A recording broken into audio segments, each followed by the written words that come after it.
नमस्कार। The pillar के लिए मैं राजवीर सिंह सोलंकी। फिर से हम एक बार बात करेंगे सबसे हॉट उपचुनाव खींवसर नागौर राजस्थान की। क्यों खींवसर की जो प्रतिष्ठा है ना, वो 3 फोटो से समझ में आ जाएगी आपके। एक प्रधानमंत्री, 5-6 मुख्यमंत्री, 100 सवा 100 मेंबर ऑफ पार्लियामेंट, पूरे 500 विधायक एक आदमी को हराने में लगे हुए हैं। सोचिए आप, कितना बड़ा धुरंधरों का मेला एक आदमी के पीछे पड़ा हुआ है। फोटो के साथ समझाएंगे, मोटा मोटा बता दूं आपको मैं। आरएलपी की जो कैंडिडेट हैं खींवसर से, कनका बेनीवाल ने कहा है कि खींवसर आरएलपी की राजधानी है और राजधानी को बचाना है, राजधानी को सुरक्षित रखना है, आरएलपी के झंडे को फहराते रहना है, तो खींवसर से आरएलपी को जिताना है। कुछ और लोगों ने बात कही है, उस पर भी चर्चा करेंगे हम। और जो बीजेपी से कैंडिडेट हैं रेवत राम डागा, 20 साल से हनुमान के हनुमान थे वो, यानी एकदम साथी थे। वो बार बार कहते हैं कि मेरे स्कूल का ही छात्र है वो। तो कई इस तरह की बातें हैं जो नई निकल के आई हैं। बात जातीय जनगणना की भी करेंगे कि वहाँ कौन सा वोट कितना है। मोटे तौर बता दूं मैं, जैसे जाट है करीब वहाँ पे 78,000 के आसपास, मेघवाल है 33,000 के आसपास, राजपूत है करीब 35,000 के आसपास, मुस्लिम है करीब 11,000 के आसपास, प्रजापति समाज है करीब 11,000 के आसपास, ब्राह्मण है करीब 11,000 के आसपास, और नाइक 10,000 के आसपास, बाबरी 10,000 के आसपास, सुथार 10,000 के आसपास, साध या राव जो होते हैं करीब 9,000 के आसपास हैं, बिश्नोई भी करीब 6,000 के आसपास हैं, देवासी समाज भी, माली, गुर्जर, लोहार, ये 5,000 4,000 के आसपास हैं। हम टोटल बात करते हैं तो करीब करीब 2,82,000 वोट हैं। अब वोटों का डिस्ट्रीब्यूशन किधर जा रहा है, कौन किसकी तरफ जा रहा है। तीनों कैंडिडेट जाट हैं। एक सबसे महत्वपूर्ण बात बता दूं यहाँ पर मैं आपको, जो निर्दलीय प्रत्याशी थे पिछली बार विधानसभा में 2023 में हनुमान बेनीवाल के अंगेस्ट, वो थे दुर्ग सिंह चौहान। ठाकुर वोटों के करीब 15,000 वोट मिले थे। 15,000 वोट राजपूत समाज के 15,000 वोट मिले थे निर्दलीय प्रत्याशी को। वो इस समय बीजेपी में शामिल हो गए। तो सोचिए, कोई भी ऐसा साथी नहीं मिल रहा है सिवाय जनता के इस शख्स के पीछे न पड़ा हो। अब बताते हैं आपको पोस्टरों के जरिए स्थिति क्या है, कुछ समझना आप।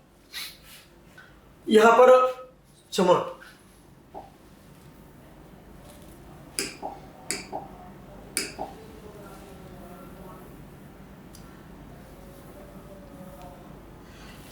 दिव्या मदेरणा है, ओसिया से विधायकी हार गई हैं और बहुत बड़े जाट नेता की नातनी है और बेटी भी है नेता की, कांग्रेसी नेता है। दिव्या मदेरणा बोली, खींवसर में हालत टाइट, रात को 4 बजे लोगों के पैर पकड़ रहे हनुमान बेनीवाल।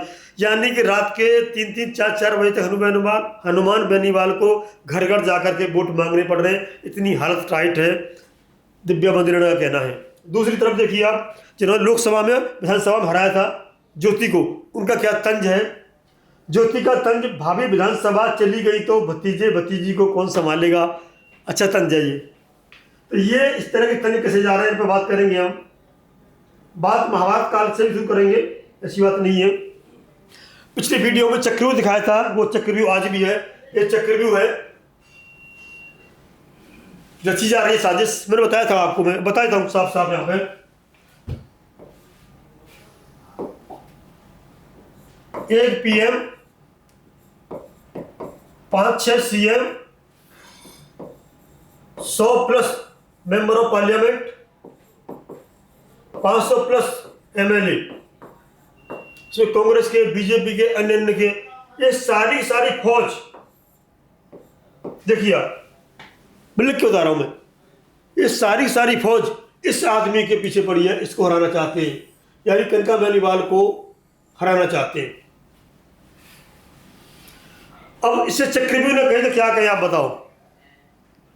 इतनी बड़ी फौज एक आदमी के पीछे पड़ी है। खींवसर इसलिए हॉट सीट है। इतने मुख्यमंत्री, एमएलए, एमपी, गांव, वहाँ छोटे गांवों को ढाणी बोलते हैं, ढाणी खेत पे घूम रहे हैं। सबसे हॉट सीट है आज की डेट में। और इनकी समाज के हैं ज़्यादातर तो एमएलए, एमपी, मुख्यमंत्री तो है नहीं कोई इनके पास।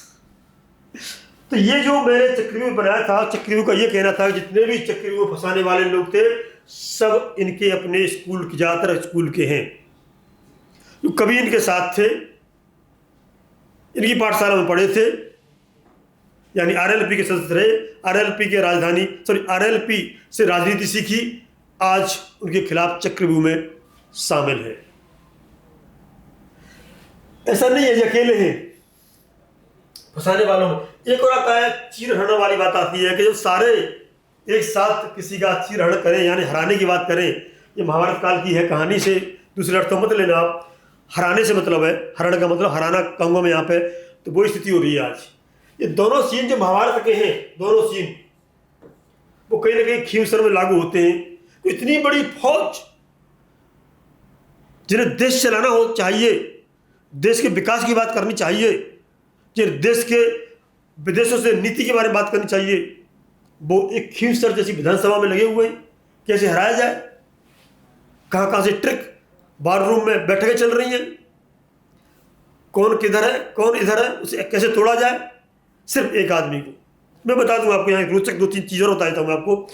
25 अक्टूबर को जो नामांकन भरने की सभा हुई थी, हनुमान बेनीवाल के यहाँ पर बैठक हुई थी कि भाई किस तरह से किसका नाम फाइनल किया जाए। लास्ट मोमेंट पर उन्होंने, जब सब लोगों ने कहा कि भाई की जगह पत्नी का नाम फाइनल करिएगा, उनको टिकट दीजिएगा, 5-6 घंटे तक बैठक चली, कोई व्यक्ति हिला नहीं। इतनी बड़ी बैठक थी। अमूमन 1.5-2-2.5 घंटे बाद भीड़ चली जाती है, सभा समाप्त हो जाती है, पर इस बंदे का अपना अट्रैक्शन है, फेस वैल्यू है।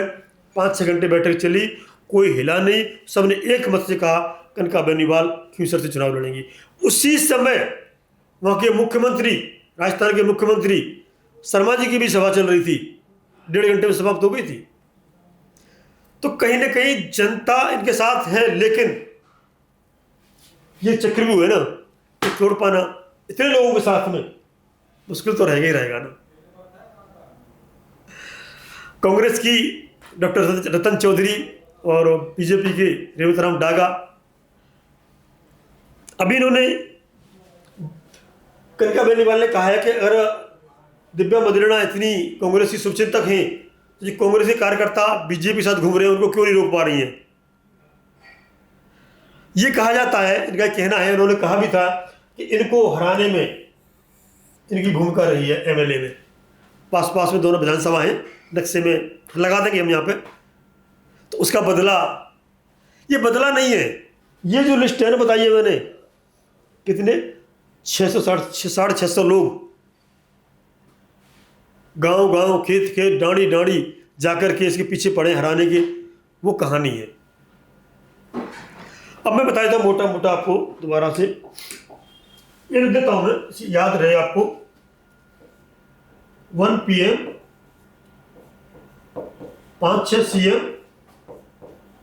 100+ मेंबर ऑफ पार्लियामेंट, 500+ MLA और हजारों कार्यकर्ता।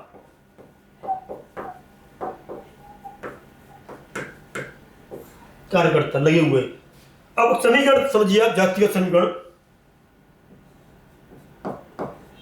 जाट टोटल वोट है वहां पे करीब करीब 2,82,000, मतलब कितना यहाँ पे टोटल वोट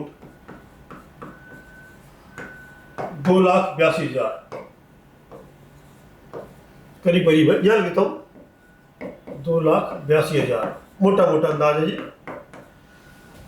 अब बात जाटों की संख्या करते हैं तो करीब 78-79 है, 78,600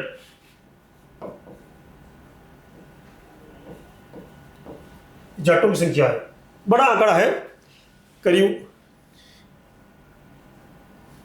इसके बाद सबसे बड़ी संख्या जाटों की है वहाँ पे, इसलिए वहाँ पर शायद दहाड़ मार रहे हैं ये। मेघवाल 33,000, मेघवाल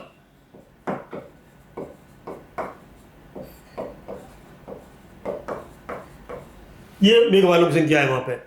राजपूत 35,000,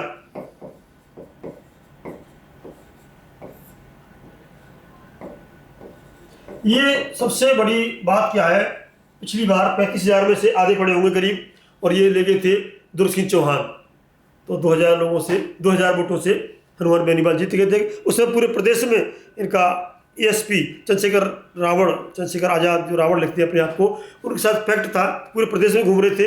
इस बार एक ही सीट है, उसमें पूरा दम लगा रखा है। मुस्लिमों की संख्या बात करें हम, मुस्लिमों की संख्या करीब 11,000। ये भी बटेंगे कांग्रेस और आरएलपी में, जहाँ तक बताया जा रहा है। बात प्रजापति करते हैं, 11,000 प्रजापति समाज मैं पूरा गणित समझाऊंगा आपको कि कौन किधर जा सकता है और कितने की संभावना जीत की, कौन बड़ी दावे करते। ब्राह्मण वोट है करीब 11,000।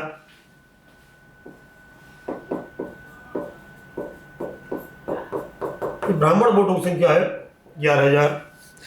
साथ ही साथ नायक, बाबरी, सुतार, ये करके मतलब 10,000 9,000 काफ़ी संख्या है। मुख्य तौर पर ये वोट है। 78,000 वोटों में से ये हम बता देता हूँ मैं, 78,000 यहाँ साफ दिखेगा आपको, सॉरी 2,82,000, चलो टोटल वोट है 2,82,000 के आसपास है जी। और यहाँ बूथों की बात करें हम तो 264 बूथ हैं, बूथ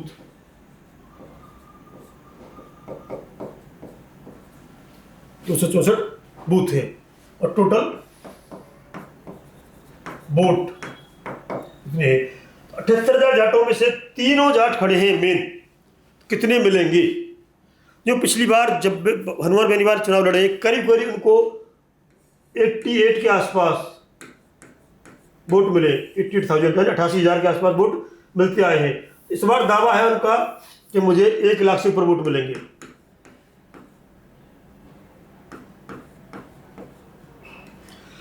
और 2,82,000 में से कितने परसेंट वोट पड़ता है, मोटा पट लगा लीजिए। ये वोट पड़ेगा करीब 180 के आसपास। 1,80,000 वोट पड़ेंगे, मोटा 2 लाख मान लो आप, 2 लाख मान लीजिए, 2 लाख के आसपास वोट पड़ेंगे। तो 2 लाख में से 1 लाख बेनीवाल ले जाते हैं तो अपने आप जीत हो गई, जो बता रहे हैं वो। किंतु 78,000 में से पड़ेंगे तो 50-60,000 ही वोट, 60,000। तो सब में से वही आंकड़ा कम करना पड़ेगा आपको। 70, 75, 76 से ज़्यादा वोटिंग नहीं होती है। हम चाह रहे हैं 80-90% हो, कि होती नहीं है। तो कहीं ना कहीं हनुमान बेनीवाल का जो दावा है तब ठीक है। जाट बटेंगे, मेघवाल और राजपूत, ये समाज किधर जाता है? कि पिछली बार राजपूत समाज पूरी तरह से बीजेपी से नाराज था और निर्दलीय को चला गया था। 15,000 से ऊपर वोट मिले थे दुर्ग सिंह चौहान को। किंतु अब कौन कौन निर्दलीय ऐसे खड़े हैं कि उधर जा सकता है, और अभी नाराज़गी कितनी है बीजेपी के साथ में, उन दोनों बातों पर निर्भर करेगा ये दोनों वोट। मुस्लिम वोट बटेगा, बीजेपी के साथ जाएगा, बटेगा। तो ये संभावना ये बनी हुई है। बाकी जितनी भी जाती हैं 8,000 9,000 7,000 करीब 20-22 जातियाँ हैं, और इसमें 3,000 से लेकर के 5,000 से लेकर के हम लिस्ट लगा देंगे पूरी। हनुमान बेनीवाल जब खुद वोट मांगते थे तो युवाओं का जत्था रहता था, गाड़ियों का काफिला चलता था। ये कहा जाता है कि हनुमान बेनीवाल युवाओं के नेता हैं, युवाओं को अट्रैक्ट करते हैं। और भी आरोप लगे हैं, वो चर्चा नहीं करेंगे यहाँ पे।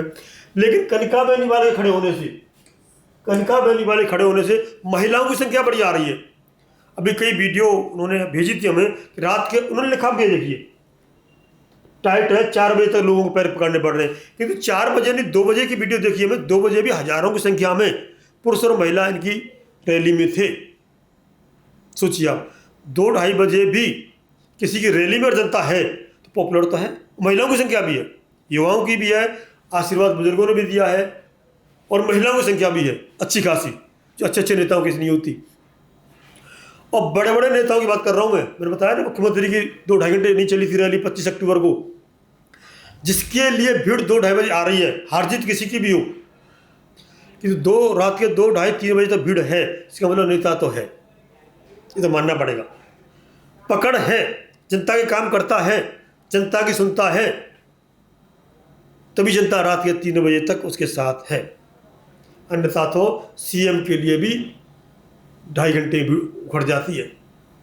तब देखना है, जैसे कि बताया हमने आपको, ये जो रेला है सबके सब जो पीछे पड़े हैं, ये हमने चक्रव्यूह की जो संरचना दिखाई है, इस चक्रव्यूह रूप में कितने हनुमान बेनीवाल भेद पाते हैं और कनका बेनीवाल की कृष्ण भगवान। देखिए, मैंने यहाँ दिखाने का उद्देश्य था ये कि जब कोई आफत आती है, परेशानी आती है और कोई इस तरह से सारा जनसमूह एक तरफ हो जाता है, जब कांग्रेस और बीजेपी तो एक दूसरे के साथ आ ही नहीं सकते, किंतु यहाँ आ गए। हनुमान बेनीवाल का स्पष्ट कहना है कि कांग्रेस और बीजेपी मिलकर मुझे हराना चाह रहे हैं, अलग अलग नहीं लड़ रहे वो। अगर ऐसा है तो कहीं ना कहीं ये कान्हा जी है ना, अच्छा करते हैं। ये देखना है अब 13 नवंबर को जब वोट पड़ेंगे ईवीएम में किसके भाग्य का फैसला बंद होगा, और 23 नवंबर को जब वोट खुलेंगे तो किसका सितारा चमकेगा। तो हमने आज वीडियो में बताया कि कितने लोग, कितने सीएम, मेंबर ऑफ पार्लियामेंट, विधायक, कार्यकर्ता लगे हुए हैं एक व्यक्ति को हराने के लिए। इस चक्रव्यूह को, इनके चक्रव्यूह को ये व्यक्ति तोड़ पाएगा नहीं तो तोड़ पाएगा, क्योंकि ये महिला कैंडिडेट हैं और वहाँ की लोकप्रिय महिला कैंडिडेट हैं। कृष्ण भगवान की कितनी रक्षा करेंगे जो सारे लोग इनके आज के पीछे पड़े हैं, और किस समाज का कितना वोट है और कहाँ जाएगा, इसमें चर्चा की। और बेनीवाल की भीड़ कितनी है और मुख्यमंत्री की भीड़ कितनी है, कब तक रुकी। अभी एक और लास्ट बता दो मुद्दे वहाँ पे, शिक्षा, रोजगार और चिकित्सा। तो उन्होंने कहा है कि सड़क, बिजली का काम हमने पूरा करा दिया है, शिक्षा और चिकित्सा और रोजगार पे हम आगे काम करेंगे। तो बने रहिए द पिलर के साथ। जय हिंद, जय भारत।